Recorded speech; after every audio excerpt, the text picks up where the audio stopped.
Bonjour et bienvenue dans le module 11 qui constitue une introduction aux données raster. Dans ce module, nous allons voir ce que sont les données raster, nous allons voir comment ajouter et manipuler des données raster dans QGIS, nous allons voir comment améliorer l'affichage de ces données, et enfin, je vais vous montrer quelques outils intéressants. Passons immédiatement au premier objectif. Qu'est-ce qu'un raster? Un raster est constitué d'une matrice, ou grille, de pixels, aussi appelés cellules, organisées en lignes et en colonnes, dans laquelle chaque pixel contient une valeur représentant une information. Un raster est caractérisé par 4 éléments. Son étendue, il s'agit du rectangle formé des 4 points formant les limites du raster. La résolution spatiale, qui fait référence à la taille de la cellule dans le monde réel. Ainsi, plus la résolution d'un raster est élevée, plus la taille de la cellule est petite, et donc plus il y a de détails sur l'image. La valeur du pixel, c'est la valeur numérique assignée au pixel représentant une information. Et enfin, la profondeur de codage, qui renvoie à la capacité d'un format à stocker un nombre de valeurs numériques différentes, plus ou moins important.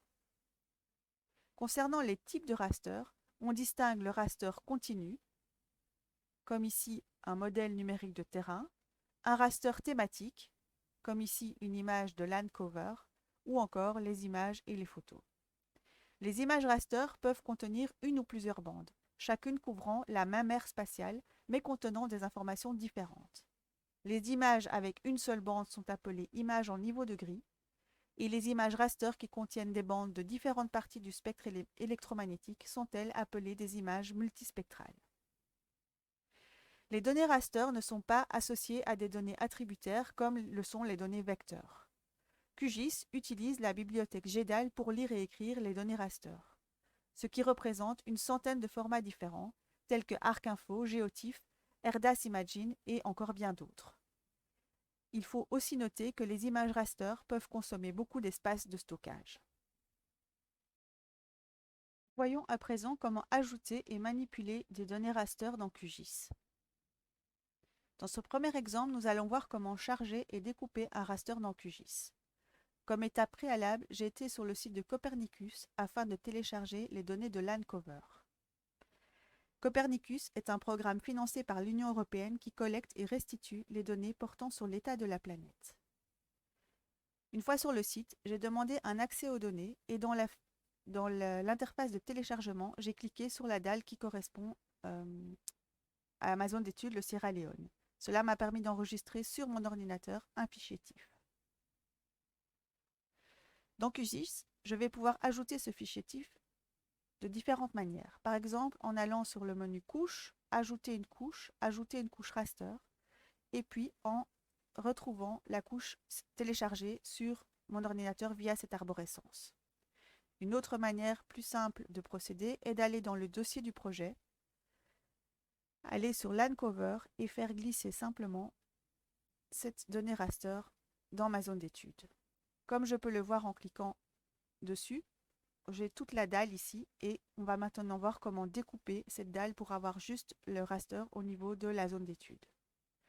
Pour cela, je vais dans le menu Raster, Extraction, découper un raster selon une couche de masque. Je regarde la couche source qui est bien le raster de Landcover. La couche de masquage est la couche des districts. Et puis j'exécute. Je vois à présent, en zoomant sur la couche, que j'ai bien le raster qui a été découpé selon les limites de ma zone d'étude. La petite marque ici indique que la couche est temporaire uniquement. Pour pouvoir la rendre permanente, il va falloir l'exporter et l'enregistrer sous, choisir un endroit, etc. pour pouvoir la stocker quelque part. Le deuxième exemple consiste à vous montrer comment charger un ensemble de données raster et de procéder à une fusion dans QGIS. L'étape préalable a été de télécharger les données SRTM, qui sont des données altimétriques recueillies en utilisant l'interférométrie radar et qui permettent d'établir des modèles numériques de terrain. Une fois sur le site, je demande de pouvoir télécharger les données et je vois cette fois-ci que pour avoir les données sur l'ensemble du Sierra Leone, je vais devoir télécharger des petits rasters qui sont localisés les uns à côté des autres. Lorsque je vais télécharger ces différents fichiers, je vais avoir sur mon ordinateur une série de couche raster que je vais pouvoir fusionner dans QGIS. Cette fois-ci, je vais aller dans SRTM et sélectionner les différentes données et à nouveau les faire glisser ici. Et je vois effectivement que ces différentes données sont placées les unes à côté des autres. Afin de créer une seule image avec tous ces différents fichiers, je vais aller dans le menu Raster, Divers, Fusionner. Les éléments, les couches en entrée vont être ces différentes données de SRTM et je vais exécuter. Je vois maintenant que j'ai une seule image raster avec l'ensemble des données raster de départ. À nouveau, cette couche est temporaire et donc si je veux le stocker de manière permanente, je vais devoir aller cliquer droit sur la couche, aller dans Exporter, Enregistrer sous et choisir l'endroit et le format sur lequel je veux l'enregistrer. Ceci nous amène à voir comment améliorer l'affichage des données raster. Autrement dit, il s'agit d'améliorer le niveau de rendu. Comme nous l'avons vu quand nous importons une image dans QGIS, le niveau de gris selon la valeur donne un résultat assez peu lisible. Une solution est de créer des classes. Pour ce faire, il existe plusieurs méthodes dites de discrétisation. Une fois que les classes sont créées, il est également aussi important d'utiliser une symbologie qui soit interprétable intuitivement. Par exemple, du rouge pour un risque plus élevé, du bleu pour des précipitations plus importantes. La discrétisation consiste en une simplification de l'information qui nécessite un compromis entre statistique et cartographie. Il existe 5 méthodes de discrétisation de base: les amplitudes égales, les effectifs égaux, les moyennes et écarts types, la progression géométrique et les seuils naturels. Chacune de ces méthodes a un certain nombre d'avantages et d'inconvénients qui vont permettre de guider le choix à faire comme méthode de discrétisation selon le cas que l'on veut cartographier. Dans la pratique, on va également se baser sur l'observation de l'histogramme pour choisir le type de méthode de discrétisation. Revenons à QGIS. Nous avons ici un des rasters SRTM et on voit qu'il est assez peu lisible. Nous allons cliquer droit sur la couche et aller dans Propriétés. La première chose, c'est de cliquer sur Histogramme et de voir ici, effectivement, d'observer l'histogramme avec les valeurs de pixels en X et la fréquence, donc le nombre de pixels en Y.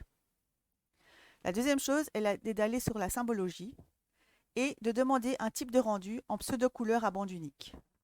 Nous allons choisir pour interpolation discrète, pour avoir des classes, et une première méthode, l'intervalle égal.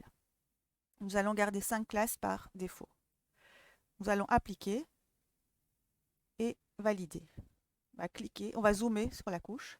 Et ce qu'on observe ici, c'est une image assez homogène finalement, où on a la majorité des pixels qui vont se trouver dans la classe des altitudes inférieures à 470 mètres.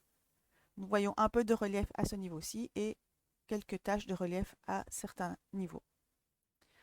Nous retournons dans la symbologie et nous allons choisir maintenant la deuxième méthode, celle des quantiles, c'est-à-dire des effectifs égaux, qui va permettre de mettre autant de pixels de l'image dans chacune des classes qui vont être créées.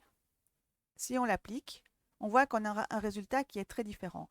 Maintenant, l'image est partagée entre les 5 classes et on a l'impression d'être dans une zone qui a beaucoup plus de relief que dans le premier cas. Et donc, le choix de la méthode de discrétisation va dépendre à la fois de la distribution des pixels, mais aussi des valeurs des pixels, mais aussi du type de rendu et de ce que l'on cherche à montrer avec la carte qu'on veut créer. Je vais à présent vous montrer quelques outils intéressants. Le premier est la calculatrice raster. L'utilisation de cette calculatrice permet notamment de faire des opérations entre plusieurs couches raster. À titre illustratif, on va voir comment calculer un raster de température moyenne annuelle sur base de 12 rasters de température moyenne mensuelle. Dans QGIS, il faut aller dans le menu Raster, Calculatrice raster. Une fois dans la boîte de dialogue, je vais rentrer ici l'expression que je veux faire. Je vais devoir donc ici additionner l'ensemble des rasters mensuels et je vais diviser par 12.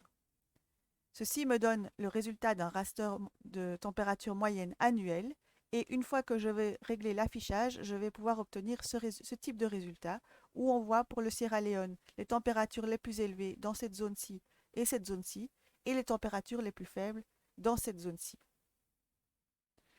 Un deuxième outil est la conversion de raster en vecteur. À titre d'exemple, je vais vous montrer comment convertir un raster de risque de glissement de terrain en fichier vecteur. Nous avons donc ici téléchargé un raster de niveau de risque de glissement de terrain et nous l'avons découpé pour le Sierra Leone. Une fois que cela a été fait, nous allons dans le menu raster, conversion, polygoniser, donc transformer un raster vers un vecteur. Dans la boîte de dialogue, nous allons rentrer les différents paramètres, donc le raster que nous voulons convertir en vecteur, et puis nous obtenons ce résultat.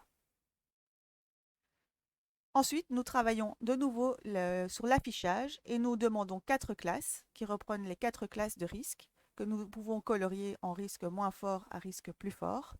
Et nous voyons que comme nous sommes en fichier vecteur, nous avons maintenant une table avec des attributs et chaque polygone va avoir la valeur de son niveau de risque. D'un point de vue du résultat, nous voyons ici les risques les plus faibles dans cette zone-ci et cette zone-ci, le risque 2 dans beaucoup de zones, et puis les risques les plus élevés de glissement de terrain dans la zone ici. Afin de vous familiariser avec les différents concepts vus dans ce module, je vous propose maintenant de faire ces quelques exercices. Les solutions et méthodes pour y arriver sont proposées dans des fichiers annexes. Voici pour finir quelques liens vers des ressources supplémentaires. Ils vous permettront d'approfondir certains points vus dans ce module. Merci pour votre attention.